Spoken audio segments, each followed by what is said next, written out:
大语文千万字，逐工要甲大家做伙来捌一日。古早算数用算盘，若即马计算机嘛真罕咧看，大家直接拢是手机啊。今仔日要甲大家小解这一日就是计算机的计第三条。有人说计、读计，这是读文音，计都有算数、拍算的意思，咱讲是计算总计。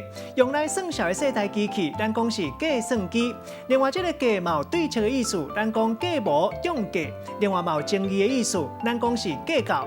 另外，百香果，古早讲是时计果、时正果，这个鼻音读做记。带大家做伙来小解两个词。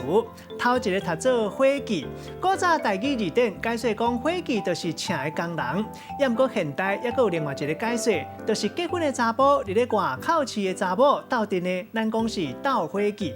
第二个词读做吵架闹架，这个意思就是厝内吵甲袂安静，嘛有人讲是吵架闹体。咱用一句话来举例，甲这两个词夹做伙。